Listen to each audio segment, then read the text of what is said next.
একবার রাসূল করিম সাল্লাল্লাহু আলাইহি ওয়াসাল্লাম যাচ্ছিলেন পথ দিয়া, জঙ্গল থেকে একটা উট বেরিয়ে এসে হুজুরের পায়ের উপরে চুমা খাইলো, সেজদার মতোই করলো। সাহাবায়ে কিরাম বলেন, ইয়া রাসূলুল্লাহ, জঙ্গলি উটের কি খুশকিসমত, হুজুরের পায়ের উপরে চুমা খাইলো, মাথা লাগালো। হুজুর যদি অনুমতি দিতেন আপনার এই সেজদা দিয়ে আমরা ধন্য হতাম। নবীজি বলেন, খবরদার, এই পৃথিবীর কোন মানুষকে সেজদা দিতে পারে না। আমি যদি কোন মানুষের জন্য সেজদা করা জায়েজ করতাম, তাহলে দুনিয়ার সমস্ত নারীদের বলতাম স্বামীর সামনে সেজদা দিতে। আমার ভাইয়েরা, মাছে গিরে ফেলেছে, মাছ পানির অথল তলদেশে চলে গেছে, বাসের পেটের ভিতরে জানলা নাই, দরজা নাই। হযরত ইউনূস আলাইহিস সালাম লক্ষ্য করলেন, এখন তো আর বাঁচতে পারবো না, মরা ছাড়া পথ নাই।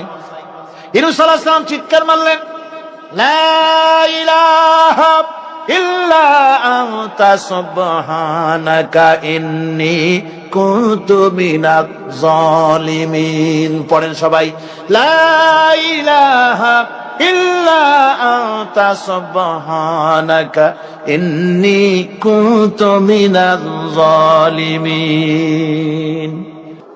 আমার বন্ধুগণ, এত বড় মারাত্মক বিপদের ভিতরে ইউনূস আলাইহিস সালাম যখন চিৎকার মারলেন, পানির ভিতরে বসে, মাছের পেটের ভিতরে বসে, আল্লাহ রাব্বুল আলামিন চুপ করে থাকলেন না, সঙ্গে সঙ্গে রব্বুল আলামিন জবাব দিয়া দিলেন, ফাস্তাজাবনা লাহু ওয়া নাজ্জাইনাহু মিনাল গাম্মি ওয়া কাযালিকা নুজিল মুমিনিন।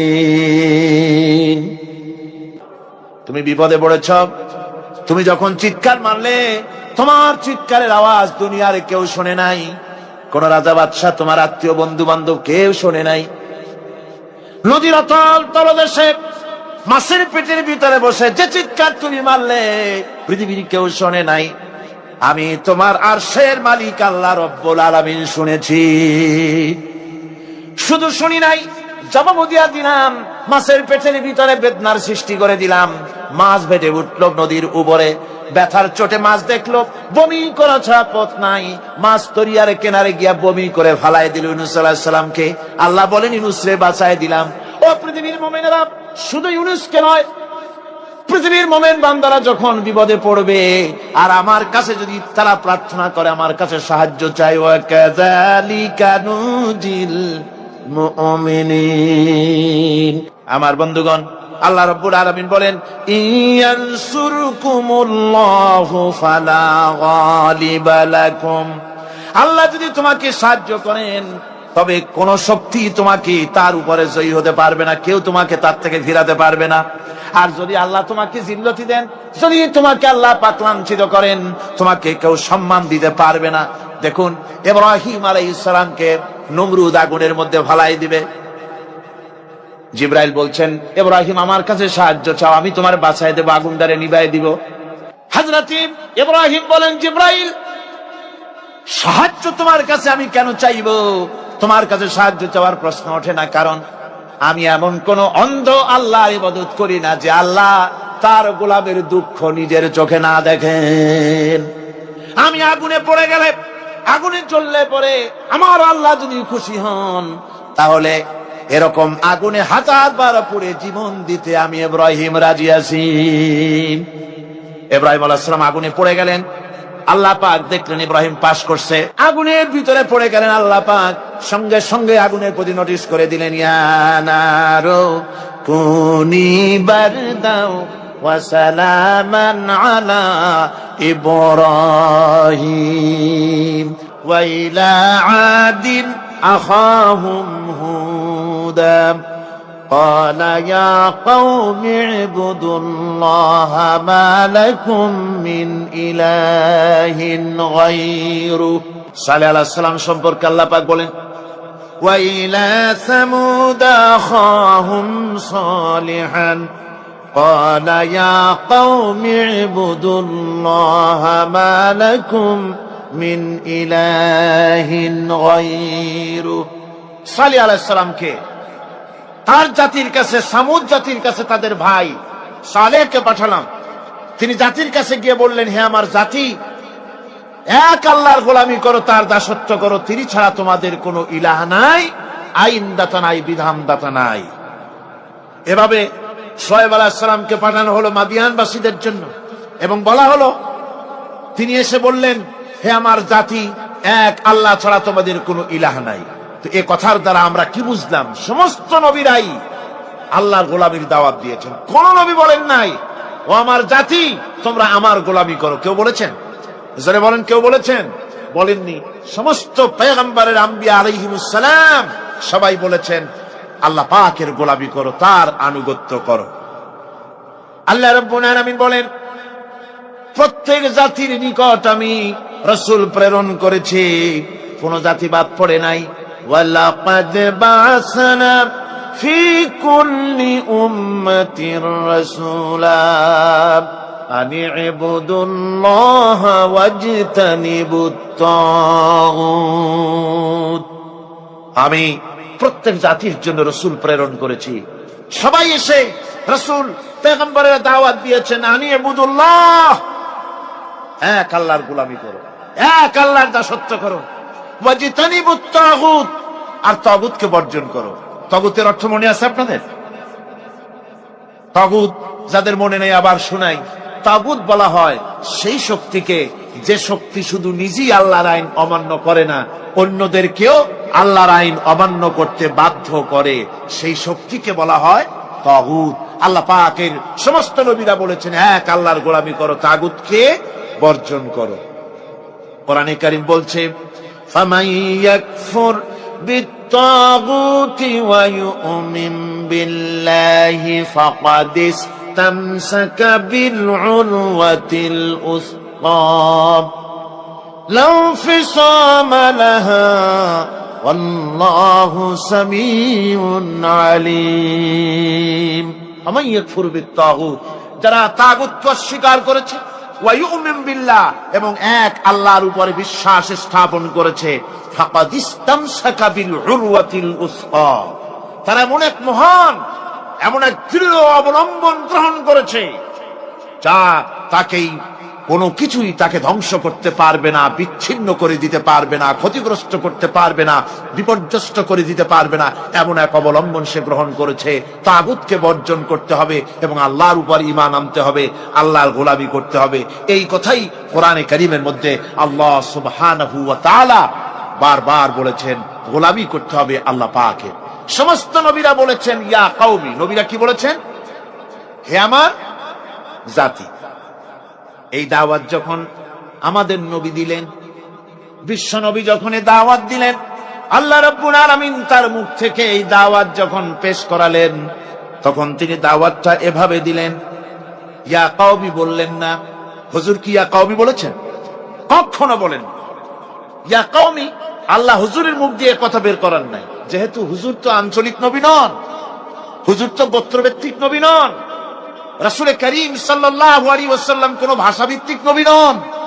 রাসূল কি নবী? চিল্লায় কোন না। আল্লাহ পাক কোরআনে কারীমের মধ্যে বলেছেন, কুল ইয়া আইয়ুহান নাসু ইন্নী রাসূলুল্লাহি ইলাইকুম জামিআ। হে নবী, আপনি বলুন, ও মানব সকল, ও পৃথিবীর মানব সকল, আমি আল্লাহর পক্ষ থেকে তোমাদের সকলের জন্য আমি নবী হয়ে এসেছি। সকলের জন্য আমি রাসূল। যেহেতু বিশ্ব নবী, সেহেতু তার মুখ থেকে আল্লাহ পাক ইয়া কওমি বের করেন নাই, ও আমার জাতি, তা না।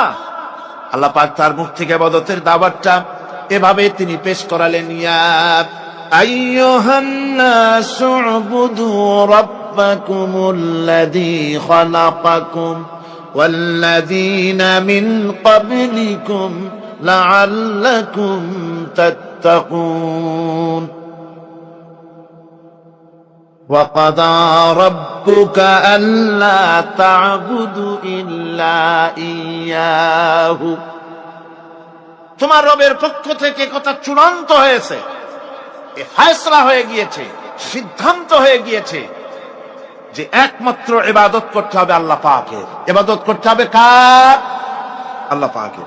এই ইবাদতের অর্থটা কি? এই ইবাদতের মানে কি? মানে হচ্ছে জীবনের সব জায়গায় গোলামিটা হবে কার? আল্লাহর গোলামি হবে, আল্লাহর আনুগত্য হবে, অর্থাৎ আল্লাহর হুকুম মাফিক জীবন চালাতে হবে। সেই ইবাদত আমরা মনে করেছি নামাজ হচ্ছে ইবাদত, রোজা হচ্ছে ইবাদত, যাকাত হচ্ছে ইবাদত, সদকা ফিতরা ইত্যাদি হতেছে ইবাদত, এগুলিকে ইবাদত মনে করেছি।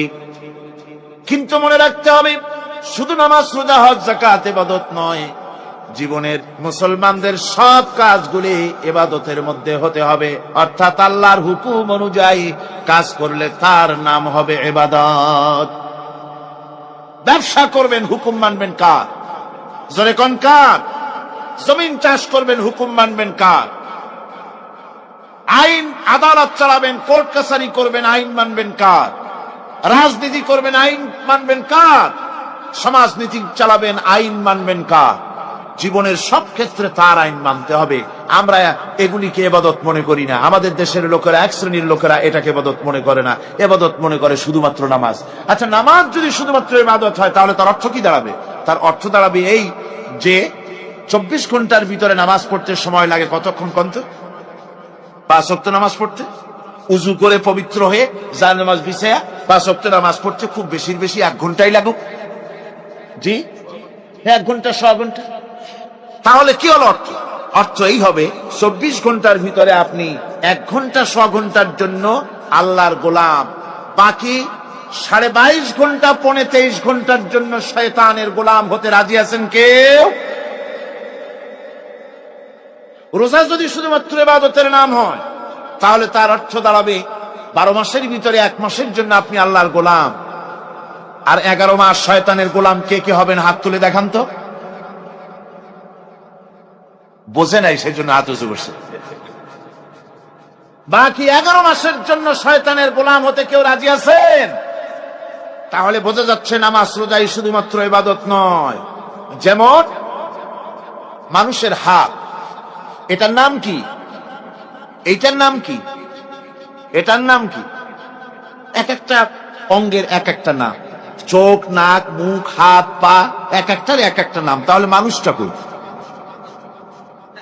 সবটা মিলে মানুষ, সবটা মিলে কি হলো? মানুষ হলো।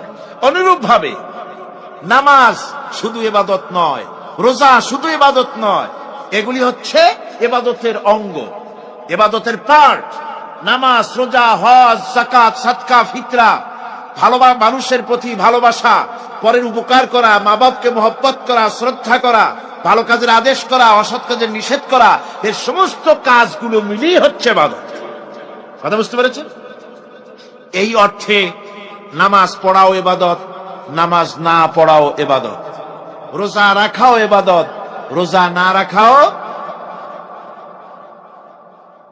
মনের মধ্যে চিন্তায় পড়ে গেছেন হয়তো এখন যে নামাজ পড়া তো ইবাদত বুঝলাম, না পড়া ইবাদত, আবার কোন ফতোয়া দিয়ে দিলেন? রোজা রাখা ইবাদত আবার না রাখা ইবাদত, এটা কেমন কথা বললেন? চিন্তা আসতে পারে। হ্যাঁ, কথা ঠিকই, নামাজ পড়া ইবাদত, না পড়াও ইবাদত।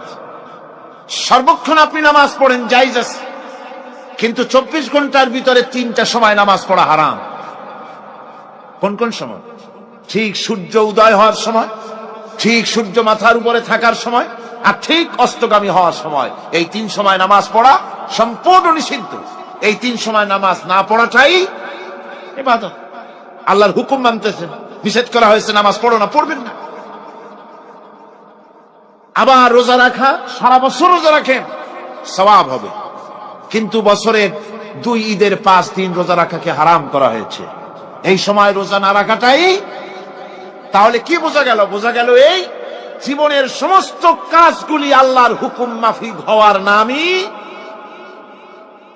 আপনি ব্যবসা করতে যাবেন, ওজনে যদি কম না দেন, খাদ্যে যদি ভেজাল না দেন, আর আপনি যদি সততাপূর্ণ ব্যবসা করেন, যতক্ষণ ব্যবসার ওই দোকানে বসে থাকবেন, ফ্যাক্টরিতে বসে থাকবেন, ততক্ষণ পর্যন্ত আপনার ইবাদত হবে।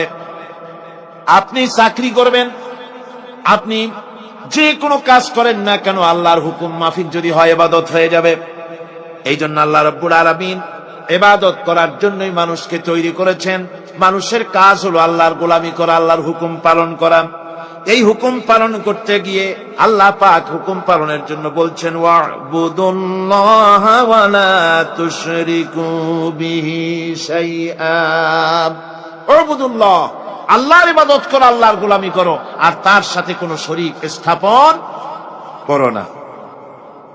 পৃথিবীর মধ্যে আমরা তো সুখ শান্তি চাই, দুনিয়ায় দুমুঠো খেতে চাই, দুই মুঠো যদি খেতে চাই, পড়তে চাই, পৃথিবীর মধ্যে যদি শান্তিতে থাকতে চাই, তাহলে ইবাদত করা লাগবে। ইবাদত করলেই খাবার পাওয়া যাবে। ইবাদত করলে কি পাওয়া যাবে? খাবার পাওয়া যাবে। আল্লাহ রাব্বুল আলামিন কোরআনে কারীমের মধ্যে বলেছেন ফালইয়াবুদু রাব্ব হাযাল বাইত আল্লাযী আত'আমাহুম মিন জু'ইন ওয়া আমানাহুম মিন খাউফ। কুরাইশদেরকে বলছেন, ও কুরাইশরা, এই ঘরের মালিকের ইবাদত করো। কোন ঘর? কাবা ঘর। এই কাবা ঘরের মালিক কে? আল্লাহ। এই ঘরের মালিকের ইবাদত করো। কি হবে তাহলে? এই ঘরের মালিকের ইবাদত যদি করো, দাসত্ব যদি করো, আনুগত্য যদি করো, তার গোলামি যদি করো, তাহলে কি হবে? আল্লাযী আত'আমাহুম মিন জু', তিনি তোমাদের ক্ষুধার সময় খেতে দিবেন। সুবহানাল্লাহ। ক্ষুধার সময় খাবার পাবে। ওয়া আমানাহুম মিন খাউফ, আর যখন বিপদ আসবে, মুসিবত আসবে, সন্ত্রাস সৃষ্টি হবে, বিপদ মুসিবত আসবে, ভীতি আসবে, ভীতির সময় আমন আমান, নিরাপত্তা পয়দা করে দিবেন আল্লাহ সুবহানাহু ওয়া তাআলা এই ইবাদতের মাধ্যমে। সুতরাং আমার ইবাদত করো। আর যদি জান্নাতে যেতে চাও, কি বলেন, আমরা কি বেহেশতে যেতে চাই? আর যারা কথা কইলেন না, আমরা কি জান্নাতে যেতে চাই? অবশ্যই আল্লাহর জান্নাতে যেতে চাই। আল্লাহ পাক বলেন, আমার জান্নাতে যদি যেতে চাও, তাহলে ইবাদত করা ছাড়া পথ নাই। ফাদখুলি ফি ইবাদি ওয়াদখুলি জান্নাতি, আমার বান্দার মধ্যে শামিল হও, আমার গোলামির মধ্যে শামিল হও, আমার ইবাদত করো জীবনের সকল ক্ষেত্রে, আমার গোলামির মধ্যে শামিল হও, আমার জান্নাতে চলে যাও। সুবহানাল্লাহ। আমার গোলাম হওয়া ছাড়া, আমার গোলামি করা ছাড়া জান্নাত পাওয়া যাবে না। আমার বন্ধুগণ, এবার আল্লাহ রাব্বুল আলামিন বলছেন, যদি আমার সঙ্গে দেখা করতে চাও, আল্লাহর সঙ্গে যদি কোনো বান্দা দেখা করতে চায়, আমরা আল্লাহরে দেখতে চাই কিনা? চাই কিনা আল্লাহকে দেখতে? আল্লাহ পাক বলছেন, আমারে যদি দেখতে চাও, ফামান কানা ইয়ারজু লিকা রাব্বিহি ফালইআমাল আমালান সালিহান ওয়ালা ইউশরিক বিইবাদাতি রাব্বিহি আহাদা। আমার সঙ্গে যদি দেখা করতে চাও, তোমাদের মধ্য থেকে কেউ যদি আমার সাথে দেখা করতে চায়, সে যেন ভালো কাজ করে, ভালো আমল করে, আর আমার ইবাদতের সঙ্গে কাউকে যেন শরীক না বানায়, তাহলেই আমার সঙ্গে কিয়ামতে দেখা হয়ে যাবে। জোরে বলেন সুবহানাল্লাহ। আল্লাহর সঙ্গে দেখা করতে হলে তার ইবাদত করতে হবে, গোলামি করতে হবে, এবং কাউকে শরীক স্থাপন করা যাবে না। এই গোলামি করতে হবে, ইবাদত করতে হবে কতদিন? আল্লাহ রাব্বুল আলামিন বলছেন, ওয়া'বুদ রাব্বাকা হাত্তা ইয়াতিয়াকাল ইয়াকিন। ইবাদত করো, গোলামি করো, যতক্ষণ পর্যন্ত নিশ্চিত সেই সময়টি এসে না যায়, তার মানে মৃত্যু পর্যন্ত আমার গোলামি করতে থাকো। মৃত্যু পর্যন্ত গোলামি হবে কার? আল্লাহ সুবহানাহু ওয়া তাআলা। সেই আল্লাহ পাকের গোলামি জীবনের সকল ক্ষেত্রে করতে হবে, মৃত্যু পর্যন্ত সব ক্ষেত্রে গোলামি হবে আল্লাহ। আল্লাহর গোলামি হচ্ছে আল্লাহ যা নিষেধ করেছেন তার থেকে ফিরতে হবে, আর যা আদেশ করেছেন সেগুলি মানতে হবে। যারা নিজেদের সৃষ্টির উদ্দেশ্য বোঝে না, আল্লাহর সামনে মাথা নত করার পরিবর্তে অহমিকতা করে, অহংকার করে, আল্লাহর সামনে মাথা নত করে না, ইবাদত করে না আল্লাহ, তাদের সম্পর্কে আল্লাহ রাব্বুল আলামিন বলছেন, ইন্নাল্লাযীনা ইস্তাকবিরুনা আন ইবাদাতি সায়াদখুলুনা জাহান্নামা দাখিরিন। যারা আমি আল্লাহর সঙ্গে অহংকার করে, আমার ইবাদত করে না, আমার গোলামি করে না, আমার সামনে মাথা নত করে না, অহংকার অহমিকতা করে যারা জীবন চালায়, আমি কিয়ামতের দিন তাদেরকে লাঞ্ছিত করব আর জাহান্নামে পাঠাবো। যারা আল্লাহর গোলামি করবে না, আল্লাহর ইবাদত করবে না, অস্বীকার করবে আল্লাহর গোলামিকে, অহমিকতা করে চলবে, তাদের জায়গা হবে কোথায়? জাহান্নামের মধ্যে। সুতরাং মানুষের মর্যাদা বাড়ে আল্লাহর গোলামিতে। মর্যাদা বাড়ে কিসে? আল্লাহর গোলামিতে। গোলামি করলেই মর্যাদা বাড়বে। এই জন্য আল্লাহ পাক কোরআনের মধ্যে, কোরআনে কারীমের মধ্যে সবচাইতে মাহবুব, আল্লাহ পাকের মাহবুব বান্দাদের কথা যখন বলেছেন তখন নাম নেন নাই, আব্দুন শব্দ ব্যবহার করেছেন। গোলাম বলেছেন, বান্দা বলেছেন। আমার বান্দা, বান্দা হচ্ছে